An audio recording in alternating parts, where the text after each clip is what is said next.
Honestly, I should have made this video months ago. So today I have rounded up all of my remaining brain cells that are still in use, which is not saying much because I'm ballparking off of 2 right now. There must be something better. Hi. As I mentioned before, this video probably should have been made months ago. Highly requested video, or just, actually it's not really requested, it's just, I've been getting a lot of questions about the TaLK program and how to apply for it, and again, this video probably should have come out since I moved to Korea because I wanted to show you guys pretty much like the step-by-step process, or at least the application-wise, of how to get into the TaLK program. For those who are wondering though, right now, if you look on TaLK's website, they're not exactly hiring anyone because of Corona, and I'm also guessing it's the same with Epic. Grab yourself some water or tea or something and sit down with me. We're gonna have a talk because we're about to dive in. Okay, what is TaLK? TaLK is Teach and Learn in Korea. It is a program provided by the Korean government for foreigners who speak English and who are able to come over and teach in rural areas. Pretty much the gist of it. It is also explained on their website, so do yourself a favor and do some research. Who is eligible for the TaLK program? Anyone with an associate's degree and a bachelor's degree. Those who have an associate's degree can teach to up to 2 years with the program.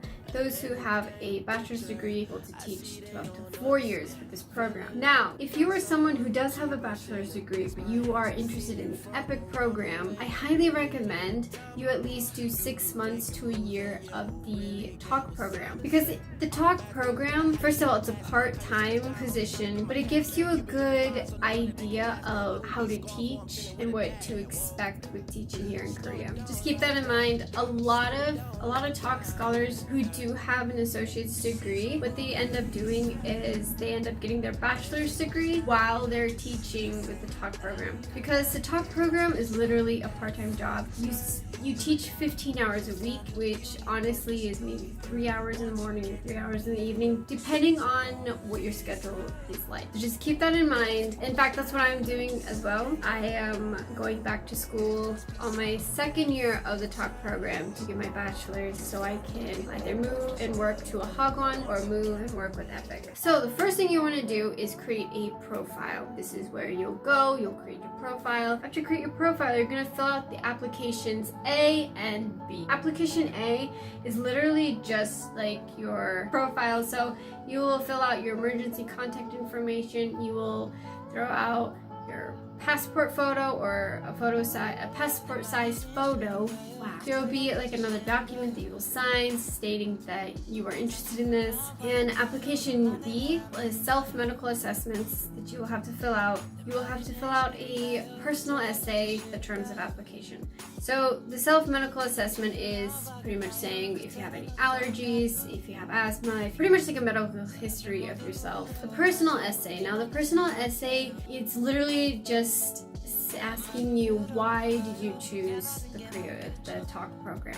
Why Korea, why the TaLK program, what you want to do, where you see yourself, and a little bit more about who you are as a person. It's just kind of like an introduction of like, hey, this is me, this is why I chose this. Please make sure that your spelling and your grammar is on point, because if they see that, they'll be like, wow, this person is illiterate. After you submit your applications A and B, you will wait to hear back from the program itself and for an interview. Now, while you wait for the interview, I highly recommend you get your shit together. Because I didn't get my shit together during this time. But keep in mind, I applied a few days before the deadline, so I barely had my shit together. In the time frame that you're waiting to hear back from them to A, accept your profile or your application, and B, waiting for an interview, I highly recommend you go and you get a doctor's note, put your lesson plan together, get your 2 letters of recommendation, also get your official school transcript in order and your passport in order. I know that's a lot. That is a lot, really. Definitely start working on that.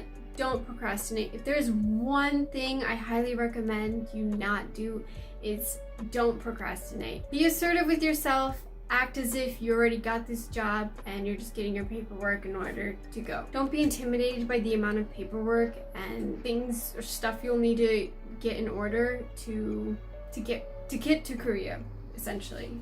After a few days of creating your profile, they will more than likely accept you, and then they will email you and reach out to you for an interview. For this first interview, don't be nervous, you'll be fine. Dress professionally, not too professionally over the top. This interview is just more of like getting to know who you are, why you chose the TaLK program, to get kind of like your knowledge on the TaLK program. And then they'll ask you some questions about your medical history, they'll ask you questions about your academic history, and just they want to know who you are as a person. Be honest. They can smell your BS from a mile away, so just be honest and ask questions. Ask questions about what's the school life. Ask questions about different scenarios and situations, such as if my kid is acting up in the classroom, or what's my life gonna look like in a rural country. Ask good questions. After you're interviewed, this is when the time when you wait for your second interview to be held, and while this happens, this is when you should still be getting your other paperwork in order. A lot of these documents are actually on the TaLK program website, so you're able to download it.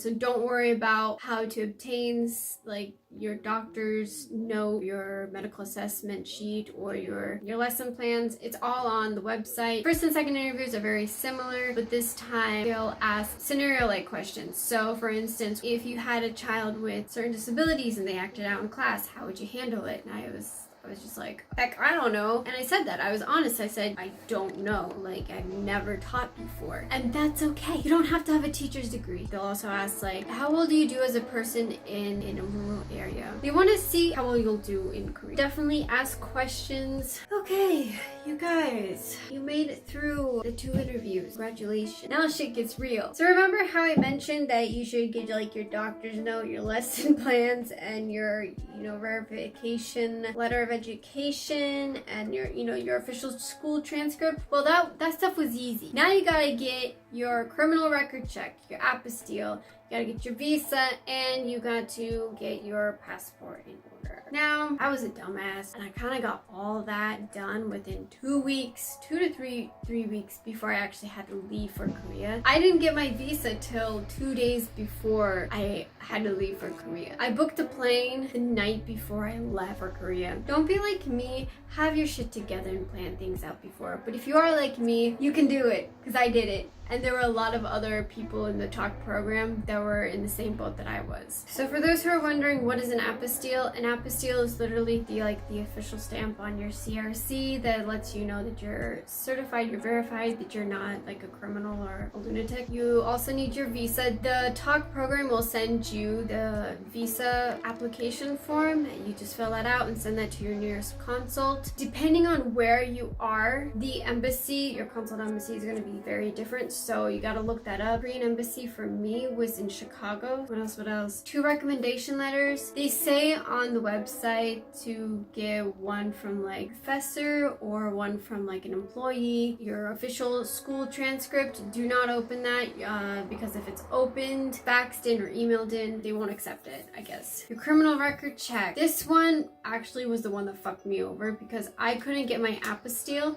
until I got my criminal record check. I had to go and get my fingerprints done like up to 3 times because every single time I tried to get my fingerprints done, it wasn't readable. So where I messed up was I got ink. Don't do that. Go and just get them scanned in digitally. It'll save you a lot of trouble. It'll save you money. Like, just trust me. When you apply for your visa, they will send you your E2 application where you will print that out, fill it out, and then you'll send it off to your nearest embassy. But you have to have your passport with it as well because that's where they'll put your visa. It was a sticker, put it inside your passport. While you're waiting for your visa to come back, this is when you should book your plane ticket. You should figure out when to come in to Korea. Again, all this information will be given to you in a package through email. They'll send you a map of the airport that you need to come into, and they'll give you a date where they'll pick you up from the airport. Because of COVID, I don't know how that's gonna work, because I know if you fly into Korea, you're going to have 2 weeks of quarantine. So I honestly don't know how they're going to do this, but when I arrived to Korea, I arrived on the date that they gave, that they were going to pick me up during a certain time, and I met them at a gate, and they took me from the airport to the orientation place. And then that's pretty much it. A few things to keep in mind. Packing. They give you 2 main luggages that they say you gotta pack, and it's supposed to weigh 50 pounds. Otherwise, if it's over 50 pounds, then you have to pay. And then you can have 1 carry-on. I did pack 2 bags that were 50 pounds and a carry-on. Highly recommend you put all your heavy stuff in your carry-on and all the things that are light in the 2 main bags, I suppose. I will say the one thing I kind of regret packing was my wardrobe. In my mind, I thought, oh, I'm not gonna spend money on clothes because I have clothes. I mainly just pack clothes.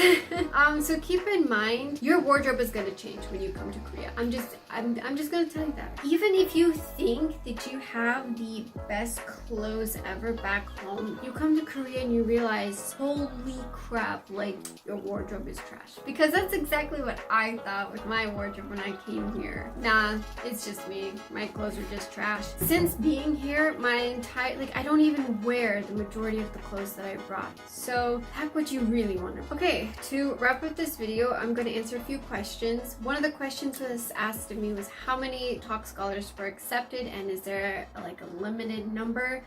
There isn't a limited number. This past year, when I came in, I think there was like 200 scholars. So if you think that, they're only accepting a certain number and that's gonna hold you back from applying, don't. Just go ahead and apply. Every year, the number changes. Another question I received was, did I know any Korean before moving? Yes, I knew 2 words. 안녕하세요. 감사합니다. Hello and thank you.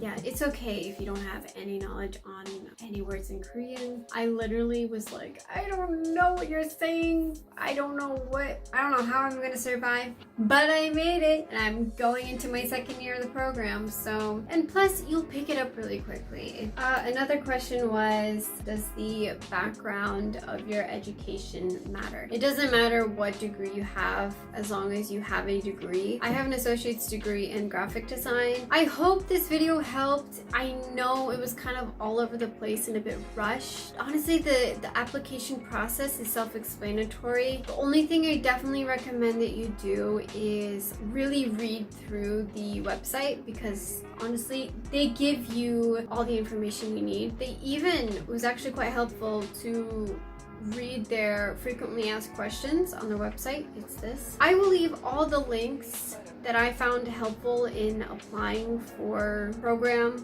down below. Please reach out to me if you have questions about the applications. I'll be more than happy to help you. I really wish I had someone to help me with this process. Okay, well, I think that's it for the video. I will see you next week. Be kind to yourselves and stay warm. Bye!